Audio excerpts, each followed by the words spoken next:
Estamos aqui nessa quarta-feira e hoje, mais uma vez, chegamos à exposição de um salmo e eu quero convidar você a que abra a sua Bíblia no Salmo 95. Abra aí sua Bíblia no Salmo de número 95.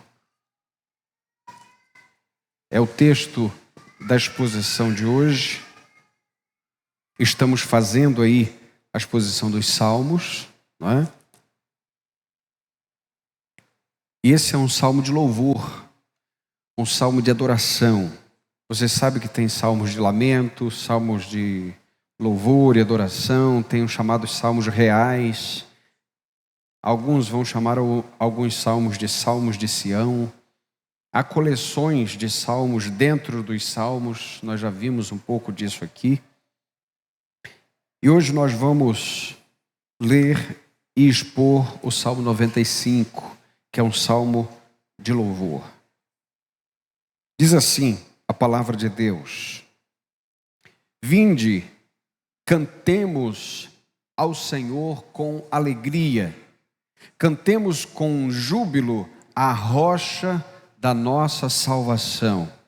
Apresentemo-nos diante dele com ações de graças e o celebremos com cânticos de louvor.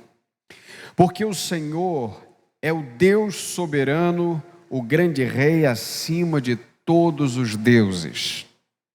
As profundezas da terra estão nas suas mãos e os altos dos montes lhe pertencem. Seu é o mar, pois ele o fez, e suas mãos formaram a terra seca. Ó, vinde, adoremos e prostremo-nos, ajoelhemos diante do Senhor que nos criou. Porque Ele é o nosso Deus, e nós somos o povo que Ele pastoreia, o rebanho que Ele conduz.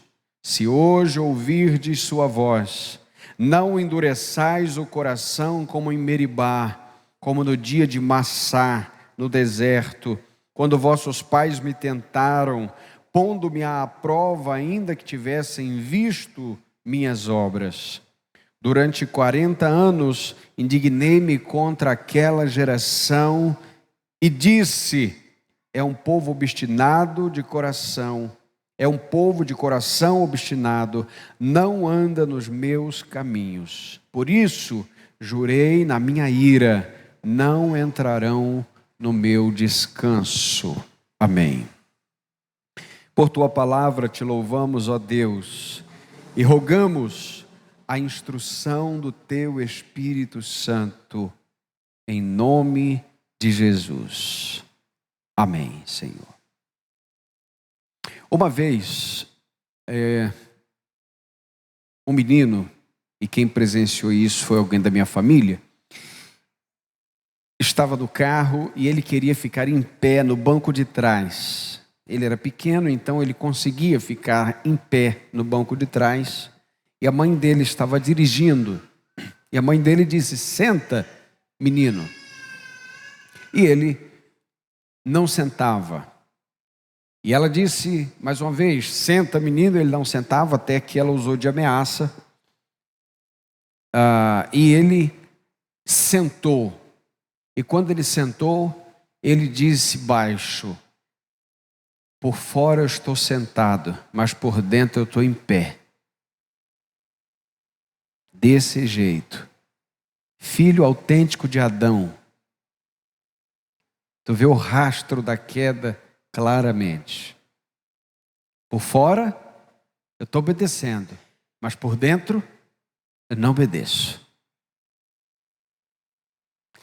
Esse é um texto que nos convida de duas maneiras. Há uma primeira convocação, que é a convocação da adoração. Mas há uma segunda convocação, que é a convocação da obediência. E na vida de um cristão, adoração e obediência devem andar de mãos dadas. Vamos repetir isso aqui. Na vida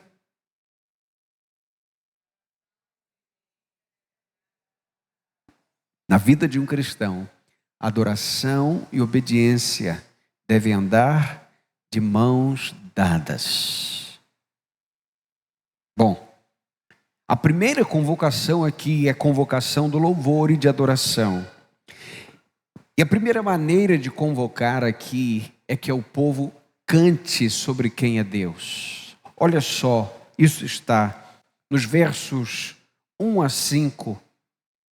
Nós percebemos isso aqui, porque nos primeiros 2 versos, ele chama o povo a que cante o seu Salvador.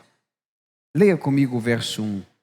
Vinde, cantemos ao Senhor com alegria, cantemos com júbilo a rocha da nossa salvação.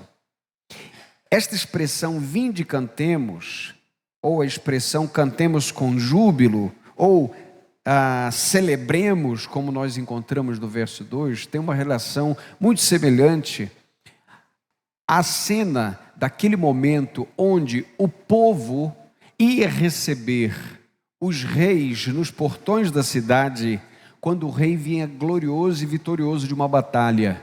Você lembra daquela vitória de Saul, que foi também vitória de Davi, quando as mulheres cantavam: Saul matou milhares, mas Davi matou 10 milhares. Os tamborins, as festas e tal. Esta é a visão deste verso aqui. O salmista está dizendo: vamos cantar a vitória da rocha da nossa salvação. Ele salvou a nossa vida. Nós estávamos perdidos, nós tínhamos perdido a batalha da vida, mas o Senhor, o nosso Salvador, nos trouxe de volta. Portanto, a convocação aqui da adoração é cantar. Veja o verso 2: apresentemo-nos diante dele com ações de graças e celebremos com cânticos de louvor. E aqui, queridos, tem a importante missão da igreja do culto público. Veja, apresentar diante dele com ações de graças e celebrar com cânticos de louvor. Por que a igreja canta? Já falamos isso aqui algumas vezes, ministrando sobre os salmos e em outros textos também. A igreja é o povo da música. Isso não vai parar aqui. No Apocalipse nós vemos uma igreja que canta. O cântico de Moisés, Apocalipse capítulo 15, você vê isso, e outros cânticos também espalhados pelo Apocalipse. O que o texto está mostrando, portanto, meus irmãos, é que a primeira convocação é da reunião do culto. Nós temos aqui em nossa cidade igrejas antigas com um sino, não é? Daqui dá para ouvir o sino, por exemplo, aqui da Barra. E há toques de sinos que são distintos. Alguns chamando o povo, outros informando a hora, não é? Curioso que antigamente, não é? Os prédios das igrejas tinham um relógio do lado de fora, não é? E é claro, o sino também é uma espécie de relógio para que o povo saiba qual é o horário do culto. E hoje nós vemos os relógios do lado de dentro, está todo mundo querendo saber qual é a hora que termina. E veja, quando um salmo como esse é lido para nós, nós precisamos entender a realidade e a responsabilidade do culto da igreja. A igreja, quando se reúne, precisa ter, eu estou falando do culto público, precisa ter canções, adoração com música, orações, leitura da palavra de Deus, cumprimento das ordenanças e pregação. São os 5 elementos que a Bíblia prescreve para o culto público, de formas que se você tirar um desses elementos, a reunião acontece, mas falta alguma coisa. E aqui nós estamos tratando, é claro, que cada igreja encontra aí o seu eixo, a sua maneira de fazer isso, de cumprir as ordenanças. Mas o que nós estamos percebendo aqui é que o salmista traz para nós, da parte de Deus, a convocação de louvor ao nosso Salvador. O verso 1 chama a Deus de rocha da nossa salvação. Mas o louvor também é porque Ele é soberano. Veja aqui o verso 3. Leia comigo. Porque o Senhor é o Deus soberano, o grande Rei acima de todos os deuses. Grave uma coisa. Grave uma verdade. Todas as vezes que a Bíblia fala de deuses, não é porque eles existem, mas é porque os homens fizeram para si coisas que chamaram de deuses. Compreendeu? Deus só tem um. Um Deus. Veja, até o diabo crê nisso.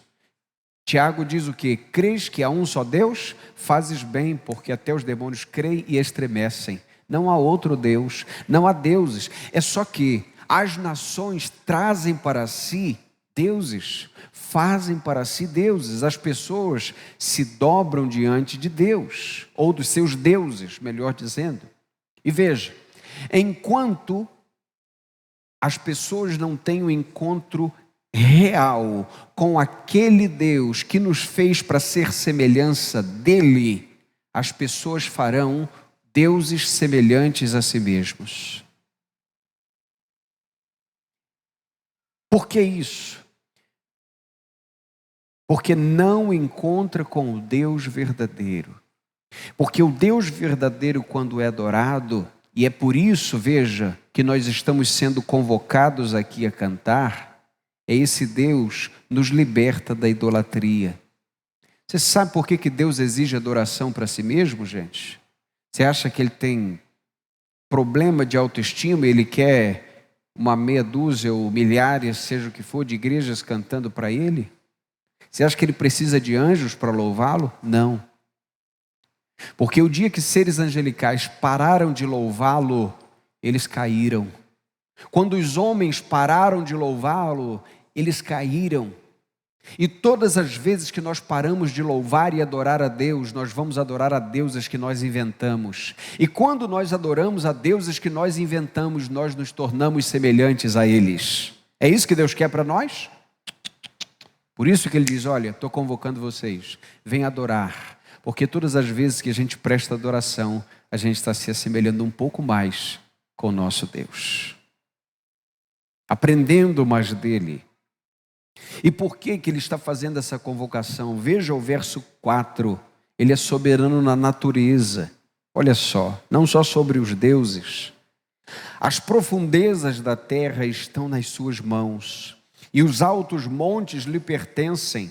Seu é o mar, pois Ele o fez, e suas mãos formaram a terra seca. E veja então que Ele está dizendo que Deus é digno de adoração, porque é dono de tudo.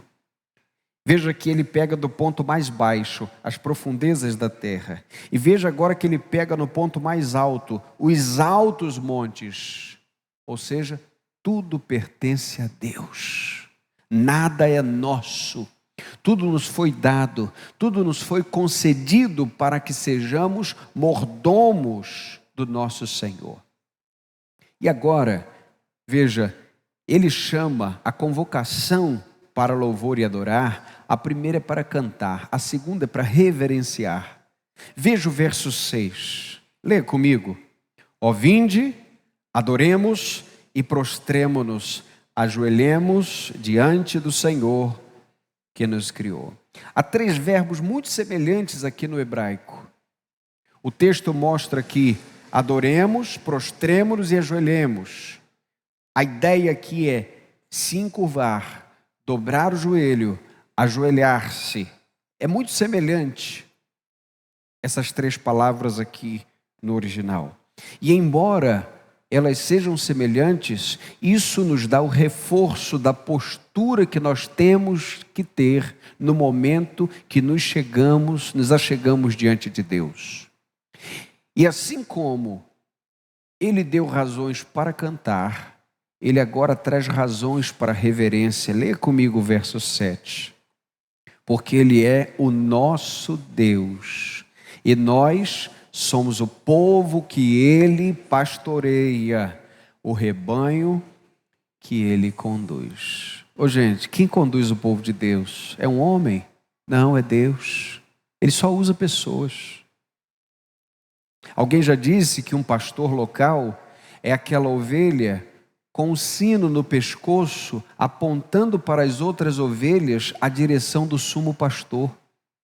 É Deus quem faz todo o trabalho, e o nosso papel é apontar para Ele, é sinalizar para a sua glória, é reverenciá-lo. Portanto, Deus, em sua palavra, nesse salmo, faz a primeira convocação. É de louvor, de adoração, com música, com reverência. Mas há uma segunda convocação aqui, e é a convocação da obediência. E nós chegamos então na parte B do versículo 7. O texto diz: se hoje ouvirdes a sua voz. Veja que a convocação da obediência começa com ouvir a voz de Deus. Compreende então por que é tão importante, além de cantarmos juntos na igreja, ouvir a palavra de Deus? Porque você não tem o que obedecer se Deus não te ordena, e você não conhece as ordens se você não as ouve. Veja que coisa importante aqui. A obediência começa com a audição da palavra. Se hoje ouvirdes sua voz. E agora, depois de ouvir, ele mostra a necessidade da obediência. Versos 8 a 11. Não endureçais o coração, como em Meribá, como no dia de Massá no deserto, quando vossos pais me tentaram, pondo-me à prova, ainda que tivessem visto minhas obras. Durante 40 anos, indignei-me contra aquela geração e disse: é um povo de coração obstinado, não anda nos meus caminhos, não entrarão no meu descanso. Bom, queridos e queridas, do que o texto está falando? O que o Senhor está falando para esse povo? E por que essa advertência está nesse salmo? Abra sua Bíblia em Números 14 e você vai ver que o verso 11 de Números 14 diz assim: e o Senhor disse a Moisés: até quando esse povo me desprezará, não crerá em mim? Veja, não crerá em mim, apesar de todos os sinais que tenho feito no meio dele. Meus irmãos, esse povo aqui, olhando para trás, ele poderia lembrar: me ajude, maná caindo do céu, nuvem durante o dia protegendo do calor, coluna de fogo à noite protegendo do frio, mar vermelho em dois. Quantos sinais e milagres, e veja, já bastaria os sinais e milagres no Egito que todos eles viram. Mas olha o que Deus está falando: apesar de todos os sinais que tenho feito no meio deles, esse povo me despreza e não crê em mim. Veja o verso 34 do mesmo texto de Números 14. Segundo o número dos dias que sondastes a terra, isto é, 40 dias, levareis sobre vós, ó Deus falando para o povo, as vossas culpas por 40 anos, um ano por cada dia, e sabereis o que significa me desobedecer. Eu, o Senhor, falei certamente, assim o farei a toda esta comunidade perversa, aos que se rebelam contra mim, serão consumidos neste deserto e aqui morrerão. Ora, onde está então registrado o momento, que isso aqui é um relato? O Salmo faz alusão, aqui traz um relato. Onde é que está esse momento? Abra sua Bíblia em Êxodo 17 e veja aonde o Senhor está mostrando o erro do povo. Êxodo 17, versículos 1 a 7. Diz assim: toda a comunidade dos israelitas partiu do deserto de Sim, avançando aos poucos conforme a instrução do Senhor. Eles estão obedecendo ao Senhor aqui. O Senhor manda avançar e eles avançam. Agora veja, acamparam em Refidim, mas ali não havia água para o povo beber. Então o povo começou a discutir com Moisés, dizendo: dá-nos água para beber. Moisés lhes respondeu: por que discutis comigo? Por que colocais o Senhor à prova? Mas o povo, sentindo sede, murmurou contra Moisés, questionando: por que nos fizeste sair do Egito? Para nos matar de sede junto com os nossos filhos e nosso gado?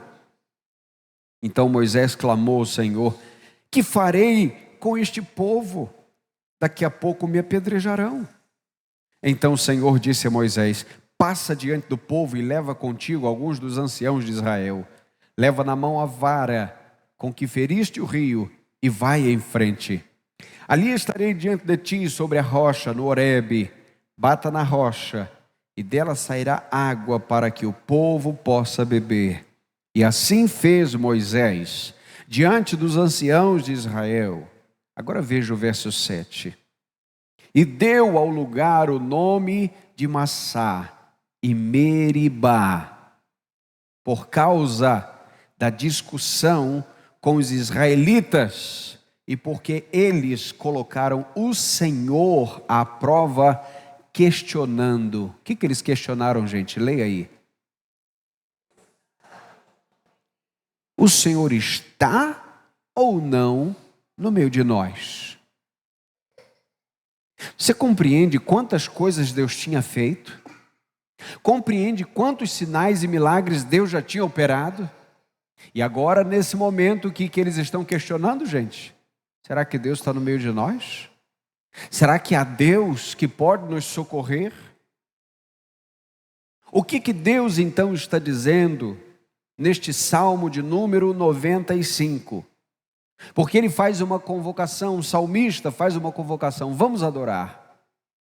Agora a convocação é uma advertência: vamos obedecer.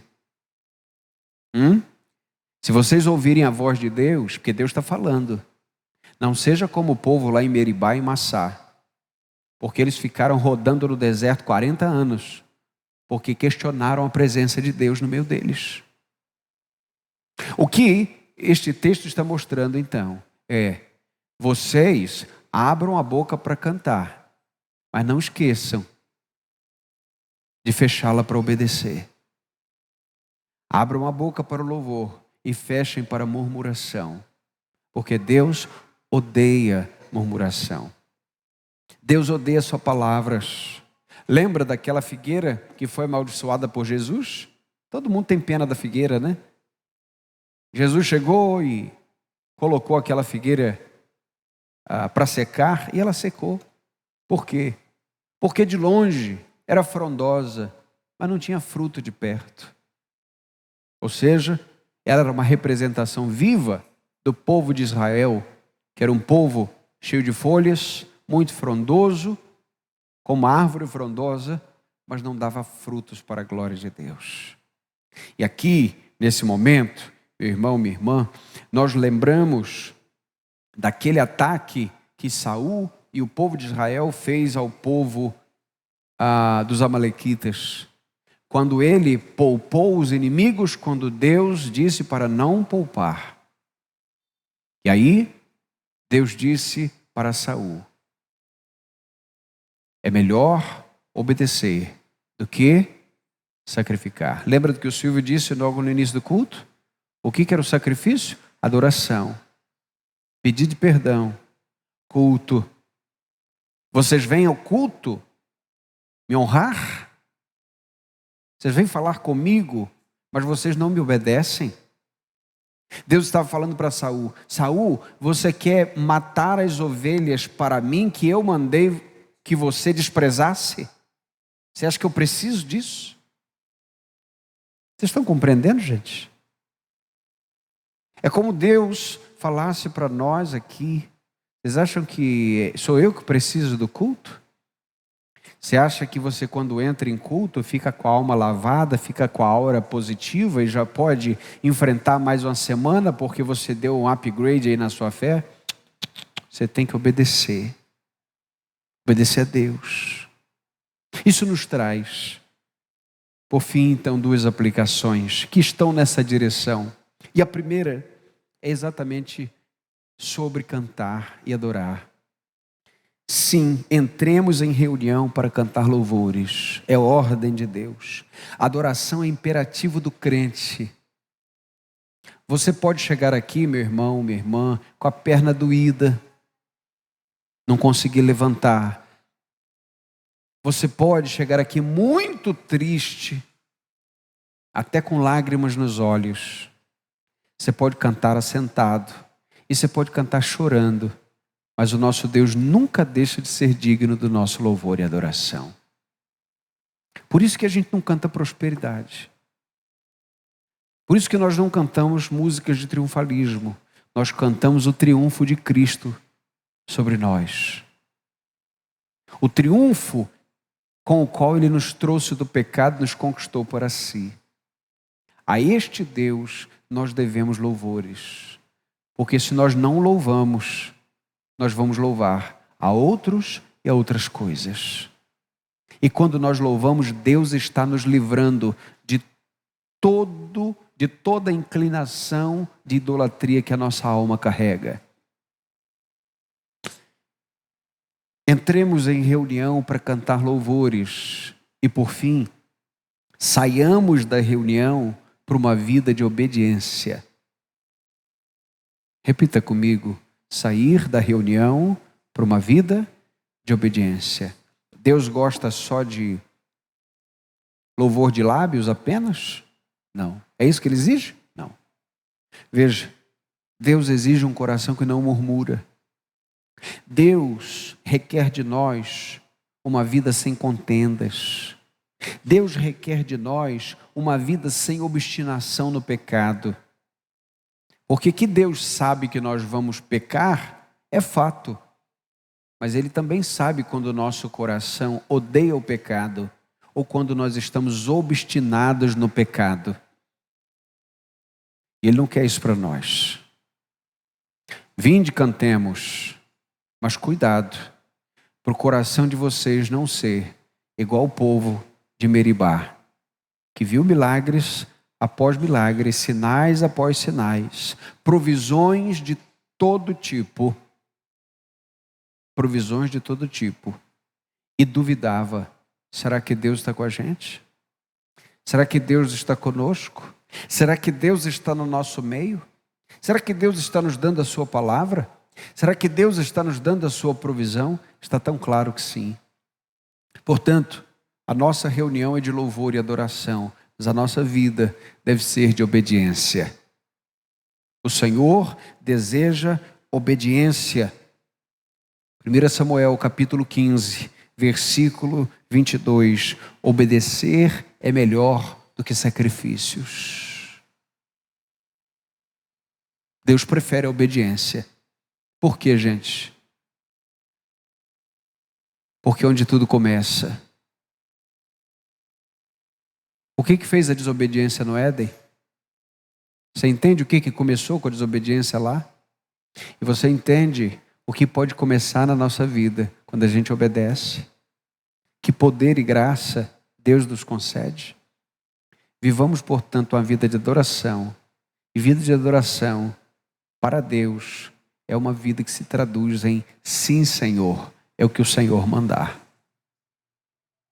Que Deus nos abençoe nessa noite. E que a graça do Senhor, derramada através da sua palavra, santifique a nossa vida. Amém, gente?